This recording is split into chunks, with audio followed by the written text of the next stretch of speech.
Welcome to the Let's Get Personal podcast. On this show, we bring on guests to discuss topics that will challenge us to grow personally and professionally. I'm your host, Chris DiBella, and today we have the privilege of speaking with Dr. Gary Wojtas, a distinguished college professor and the executive director of educational products at Rally Education. All right, we're live. We're happy to be joined by Dr. Gary Wojtas today. I'm very excited about this guest, longtime friend of mine, and has a great background in some of the topics that we're going to discuss today, which is going to be mainly all different levels of education. So, Gary, just to jump in, why don't you tell us a little bit about what you do and what your background as related to education is? Sure. So right now, Chris, for the past 10 years, I'm the executive director of educational projects at Rally Education. We're a publisher of educational materials based in Glen Head out on Long Island, New York. Basically, what we do is we create books, guides, textbooks for students, mostly in grades 3 through 8. We do some younger, some older, but mostly those grades, basically to help students do well on state-mandated testing and also learn better skills in English and in math. Okay. And is this your company, Rally, they're in the same line or vein as a McGraw-Hill or Scholastic? Sure. They're basically competitors of ours, obviously with a much larger reach and budget, but we've been around a long time now. We have a very good reputation with our customers and our prospects, and we are national. We do have clients across the country. And as a product director there at Raleigh Education, what's your job description, so to speak? Yeah, well, we like to use the term conceptualization to completion. Basically what I try to do is come up with concepts for projects, and then basically with the staff that we have, work with them to try and see them through from the beginning until the end, which is bring in writers and editors and things along those lines. To make sure that all of the staff is in place to try and get things going and moving in the right direction. And does your company handle a specific geographic location, or are you pretty much nationwide? Yeah, well, we're based in New York, but our three main sort of client states are New York, Florida, and Texas. But we do have customers in California, and I think we're in 28 states at the moment with different customers. We have sales reps at many different areas around the country. So we like to say that we're national. Obviously, there are some states that we don't have as large of a presence in as we'd like to. We are looking to grow in those areas. Okay. And just for the lay person in the audience, what are the types of products that you guys are producing, and how are they utilized out in the public school system and maybe private school system? Sure. So our main bestseller, for lack of a better term, is what we call our rehearsal product line, which is a book that's geared toward students that are taking a state-mandated test, which basically is given in every state across the union. So what we'll do is we'll actually get the blueprint for that specific state's test, and we will match a rehearsal product, basically a guide for a student exactly as that test is laid out, the number of questions to a T, the types of questions, the different areas that they cover, and things for students to basically be able to look at as sort of a practice test.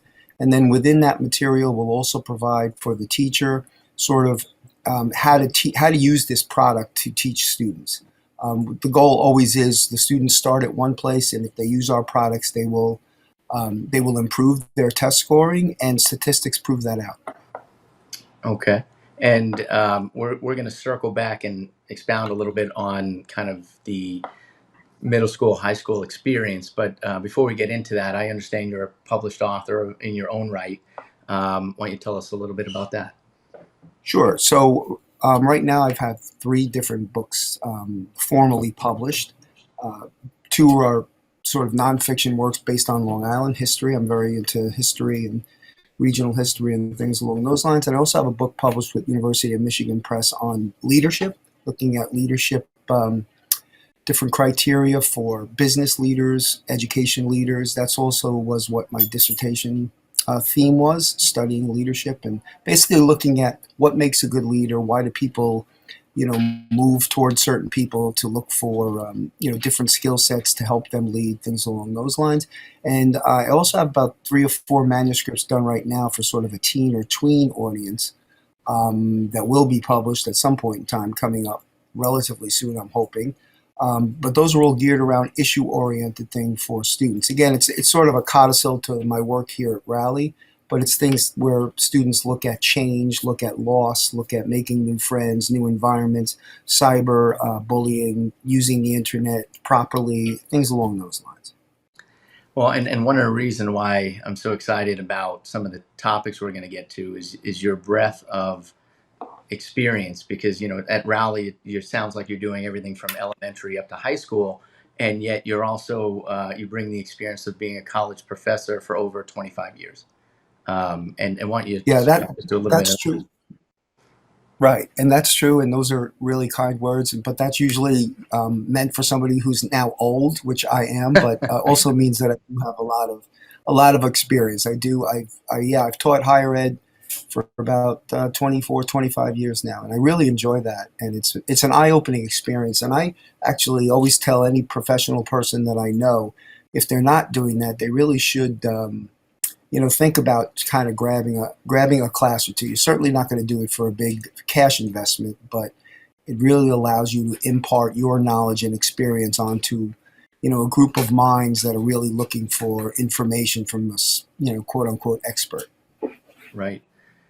And so I do want to parse it out a little bit, because you have such great experience. While we have you, I do want to grab a little bit from each kind of phase of your experience. So just as a jumping off point, and I love this stuff just because, as you know, I have 3 kids, two in high school, one just entering, and one leaving high school to go into college. So definitely interested to get your point of view on a lot of these topics. But turning to more of your day-to-day job at Raleigh Education, what do you think are the most important factors on how kids should learn or study as you create curriculum for them?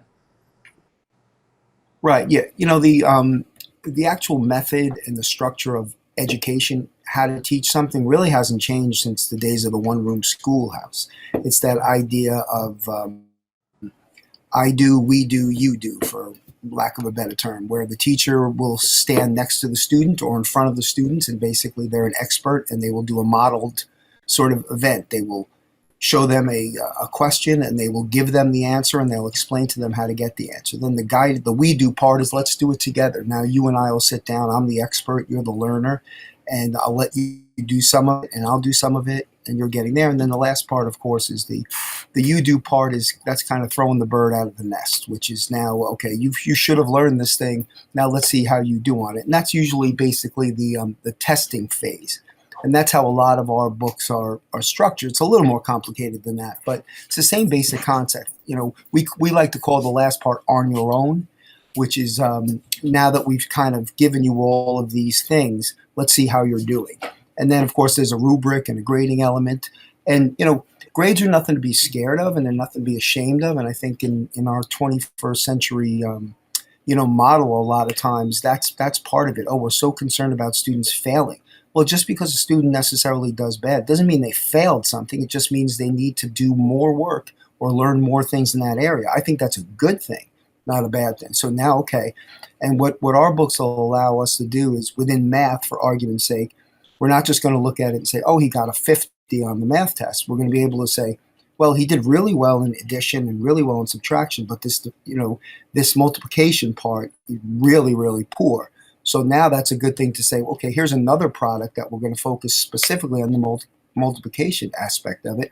So that child can now move up into the area where it becomes on grade level. And that's where I think our products are effective. And I know you and I have talked in the past about a lot of these topics and the way things are taught now. What do you think can be done differently, or what's the best way to get a child to absorb and learn at the best possible way for some of this material that's not always easy to absorb? Right. Chris, that's the age-old question. And I say to everybody, and you and I have talked about this briefly, but this idea of connectivity between teacher and student is no small thing. And that doesn't mean that a teacher needs to be loved per se. they're such a nice person, but there needs to be this connectivity. So what can a teacher do to talk to a student on their level, teach them about things that they find useful and they know? That's where the stickiness factor comes in, because what we're looking to do and achieve is for this student to remember something, right? We want to make sure that our goal of what they should know is the same goal that they have. And when they feel that way, it's the same thing. I say to every single person I know at some point in time, every single person in the world remembers their favorite elementary school teacher and their least favorite elementary school teacher. And that's throughout your entire life. And, I'm a dinosaur now, but I remember Mrs. Gravlin in third grade. I remember that quite well. And the reason that I remember her is because of the way she connected with me. She knew I liked to write. She knew I liked sports. And she would give me these little assignments, and she would look at them. And again, I just thought it made me special. Now, again, she may have been doing it for the entire class. I didn't know about that. So I think the important thing on the teacher side is to look at these students, yes, as one unit, but to look at them individually. Everybody has a different culture. Everybody has different needs and wants and likes. And that makes it tricky. That makes it challenging, but it's supposed to be challenging. It's an important role. Yeah, and I know when we've talked in the past, you had mentioned incorporating so many of the real life experiences, and that there's so many backgrounds and cultures to incorporate, whether, as you said, living on a farm or in cities. You try and hit so many different backgrounds to kind of hit your whole audience, and that's a difficult thing to do, especially, as you said before, if you're teaching to a test, as is probably the bane of a lot of teachers' existence. I'm sure a lot of teachers would hope that they had greater flexibility and less rigidity around the requirements of teaching to that test. What's your thoughts on that responsibility? Yeah, well, one of the great misnomers in education, sometimes educators kind of try and bury their head in the sand to say that every single I just say third grader as an example, because that's usually where we start, but an 8-year-old kid. So think of an 8-year-old kid, think of their interest level, think of their educational wants and needs. So what we like to think is every single third grader needs to be at this point in time at the end of the school year. Is that really fair? Is that really even possible? Not necessarily true. Now, if you bring into that socioeconomic status, culture, whether they live in an inner city or they live in suburbia or they live on a farm someplace, whether they're affluent, whether they're impoverished, we like to take for granted in suburbia this idea of computer-based sort of things. Everything should just be online. A lot of people don't have computers, and we kind of don't realize that. We don't realize that on a regular basis, is this idea of, okay, it's easy to say, well, let's just do this on a web-based sort of thing. Does everybody have access to the web? So the point being, we need to kind of refocus our educational things, again, geared towards specific audiences. Inner city kids can learn, they can learn effectively, but they learn differently. So can we bring in the culture of the streets that they live on? Can we use the grid of New York City as a math model when they're learning fourth grade math and patterns and number lines and things like that? Well, we should, and that's what we try to do. If we're talking about a farm, can we use farm animals? Can we use acreage? Can we use tonnage? Things along those lines as teaching models, because these are what kids are surrounded around. We're not locking them into being on a farm the rest of their lives, but we're trying to teach them things where they can start from a position of power, from a position of growth. Well, it's funny because it does sound like a very obvious thing in a lot of ways. And I can tell you, having 3 kids, all very distinct and different in terms of how they approach school. And, some of them have to be more invested in the topic, so to speak, as you say, to be able to absorb. And because if it's not, they zone out, where others can just dial in. It doesn't matter what the background is. And I think that's very important. But obviously, the difficulty and why that's probably not as easily as adapted to a classroom, and maybe the teachers that you suggest that stand out are because it is so diverse in one classroom, right? And Right. having that special teacher that can find it takes extra work on behalf of the teacher to find those things out about each individual student.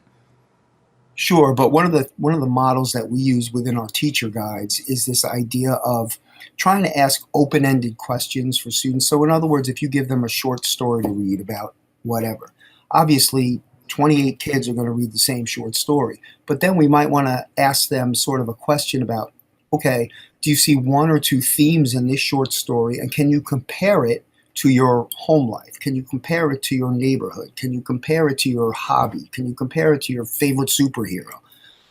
Uniquely, individually for Chris, the person. So now I'm bringing you in who's a hockey fan.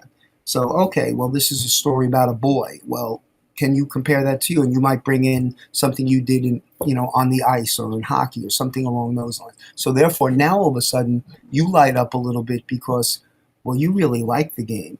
You really know the game. You want to Right. write about your experience. You scored a goal last week in your 9-year-old game.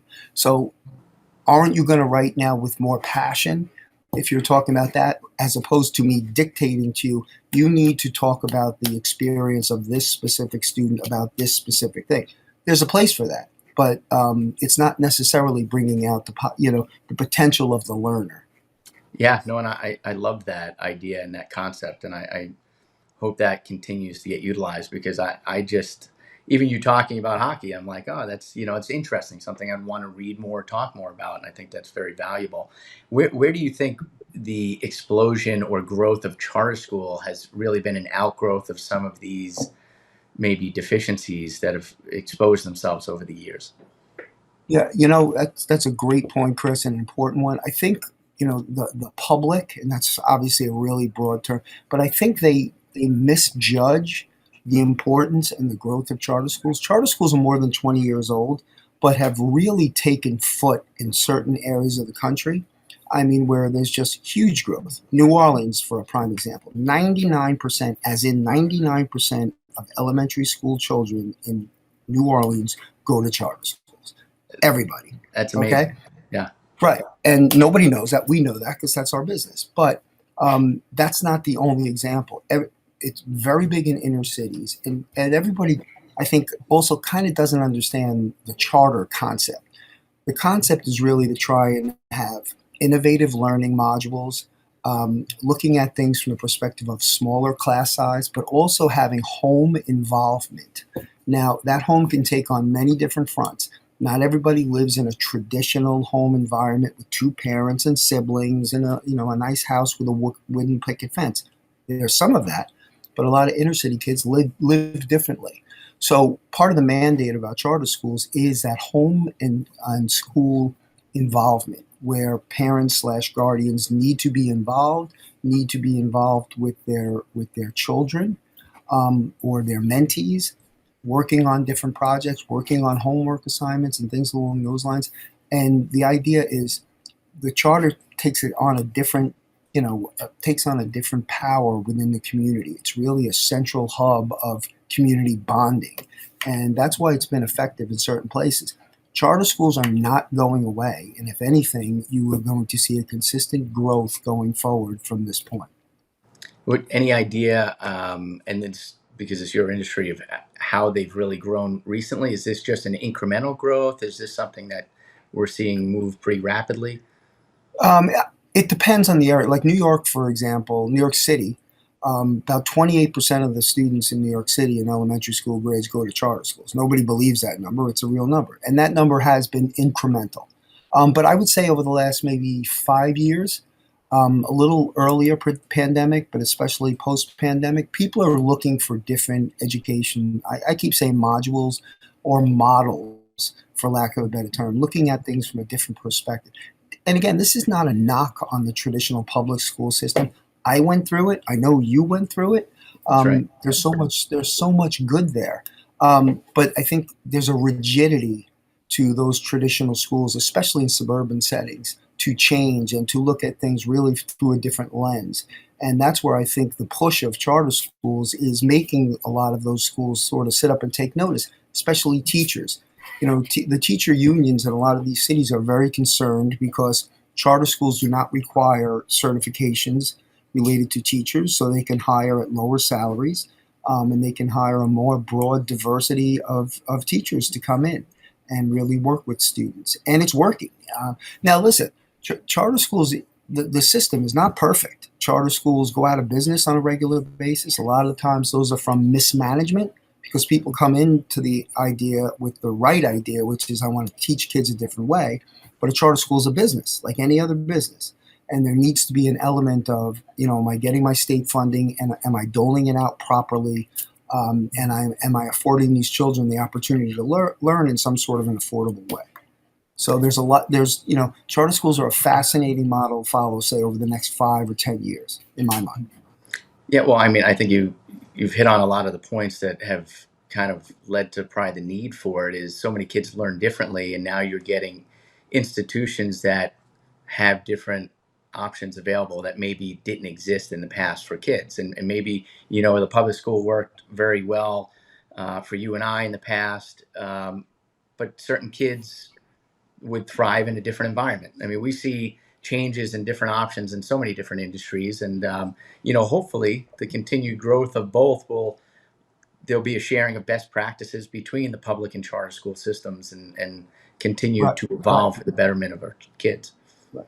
And I like to put myself out there personally, and I think you could probably do the same thing. I have 3 children. 2 of them went to public high school. 1 went to parochial high school, the middle one. And they all came through well. They got great college educations. They did really well, but they were educated differently.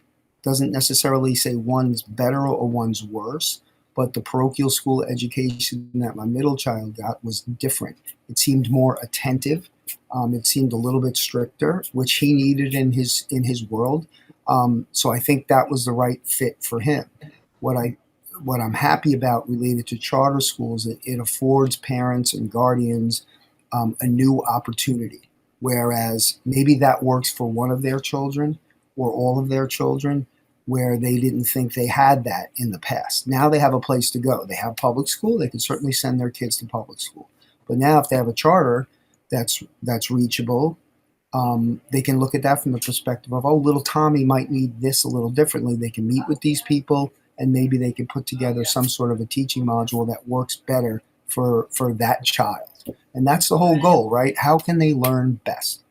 Yeah, I mean, I think that's very valuable, and I think it's a good segue into another very big part of your career and life as a college professor. And I know even on that level, the breadth of change. I mean, obviously, both yourself and I went to college.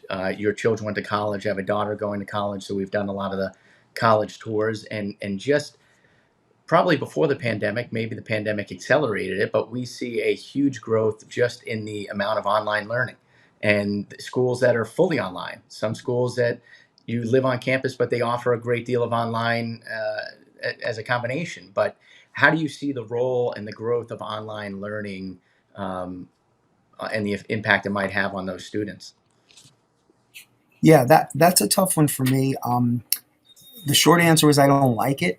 Um, and the reason for that is manyfold. I've been around it. The pandemic affected 2 of my children's college educations. One of them was forced to sort of take some hybrid / online classes. I'm in the speech department, but I teach teachers how to teach, for lack of a better term, a lot of what I do there. And I've only had to teach 1 online class that way.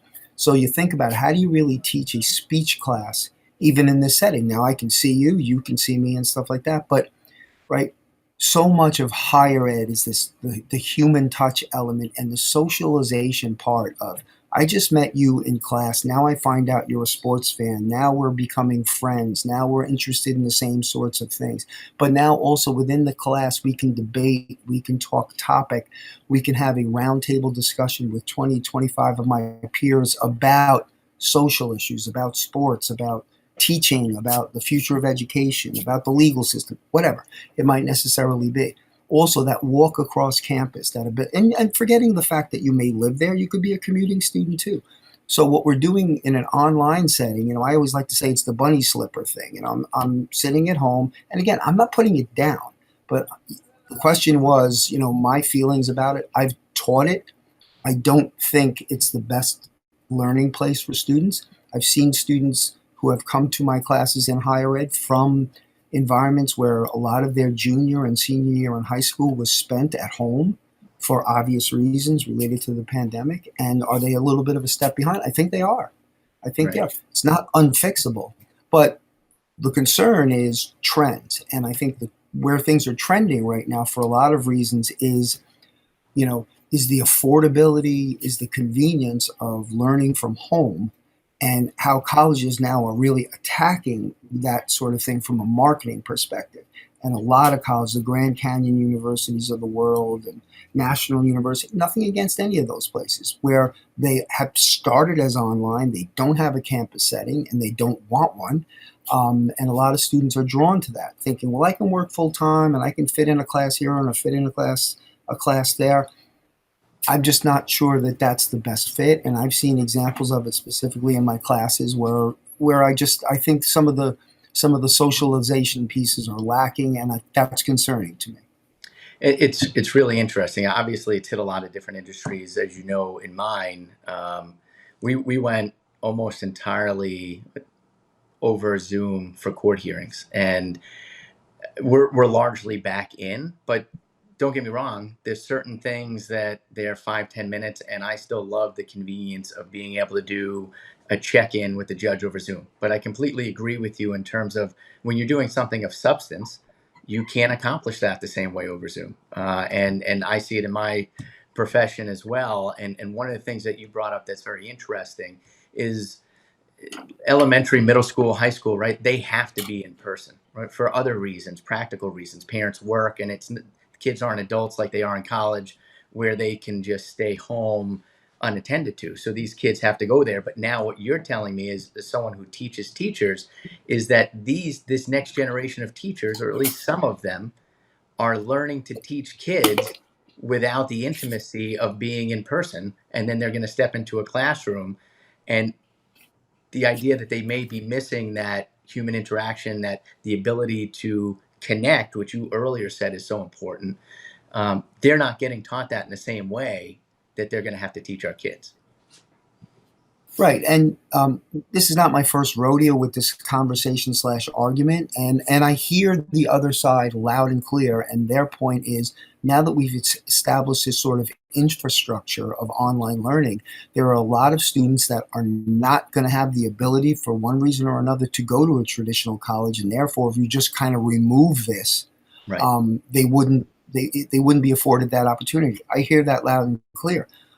I'm not trying to stand in the way of progress. And I'm saying if there's no other way to do it, well, that's one thing. But I find in the vast majority of cases that's just not true. I think that taking an online class here and there that fits in. Like I said, my daughter's done it, my son's done it, so I understand it. But I think going forward, there's more to higher education than just what you learn in the classroom. And if you're just learning at home by yourself, I think you're losing an element of that. Well, yeah, and I agree completely. I mean, there's pros and cons to everything, and I think when used appropriately, it could be valuable. And that brings me to another question that I had. You've been teaching you're into your third decade now, and obviously, technology, the existence of the web, AI, the amount that children are now communicating by abbreviated language utilizing text. I mean, how, especially someone that's been very involved with communication and writing skills, have you seen an impact of that transition over the last couple of decades? It's funny you asked that question, Chris, because when I was thinking of my history of teaching, my first class 24 years ago was at Long Island University in Brooklyn.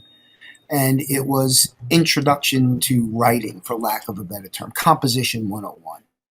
And a long time ago. But it was a very old school, IBC, Introduction, Body, Conclusion style of writing class. All the students were there. A lot of it was handwritten stuff that they were doing. And obviously things have evolved with computers and things along those lines. To your other point, though, about what have I seen over those 24 years related to writing skills? Have I seen a change in students' ability to write quote unquote well-structured things? Yes, I have. And I wouldn't be the first college professor to tell you that. And that's not to say kids are stupid or they don't understand it. It's just to say when you're doing something one way all of your life and you think about it. One of the real quick stories that we always say at St. Joseph's to our student body is, okay, and I'll kid around with them. I'll say, okay, for the next 15 weeks, you have a guaranteed A in all of your classes, but you must take this class without your cell phone for the entire semester. Therefore, you can't refer to it, you can't bring it for the entire semester. Would you do it? Not one student has ever said they would. Right? It's such an attachment, it's such an appendage to part of their life. So what do they do on a regular basis? Are they creating ideas unbelievably quickly? Are they writing really fast? Yes, but everything is in some abbreviated environment. So now if you're going to say to people, okay, well, this is a wrong structure, they're going to say, well, wait a second, I've been doing it this way since I'm 6 years old. Now that I'm 18, all of a sudden, I'm going to do it this other way. And what you say as a professor is, well, wait a second, this is the right way. And they come back at you and say, why? Because you said so, right? Twitter's pretty successful. Nobody writes anything as a full word or sentence on Twitter, right? It's X amount of characters, right? But so there's a little tug of war going on there. And so in a very long-winded way to answer your question, have skills deteriorated in traditional writing environments? Yes, they have. Do I think it's full panic mode? No, I don't. But it's kind of hard now, once the horse is out of the barn, to say to these students who are 18, 19, 20 years old, by the way, what you've been doing the last 10 years, now you got to change back. It's a challenge that educators are going to face going forward. No, it's very interesting, and you and I could probably spend the next hour or two talking about you and I both now have lived with cell phones, and you can go into any restaurant, school, and these kids are living on them nowadays, and it has brought great opportunity, but I also think at a price that we have yet to really fully realize. But we'll save that story for another day. And I know you're a busy man, and I do want to greatly thank you for spending the time sharing with us. And I do believe that congratulations is also in order, because I understand you're an avid golfer and that you just recently had your second hole-in-one. So congratulations. I am an avid golfer. I wish I was better like every single other golfer. But yes, I did. So thank you very much for that. I appreciate it. Excellent. Well, thank you for sharing that with our audience today. I think they're going to find a lot of what you said very valuable, and we appreciate your time. Thanks again. Terrific. Thank you, Chris. It was great. Thank you for joining us for another episode of the Let's Get Personal podcast. I hope this episode inspired you in some way to realize your full potential. Make sure to share this episode with someone you think needs to hear today's message, and make sure to join us next time.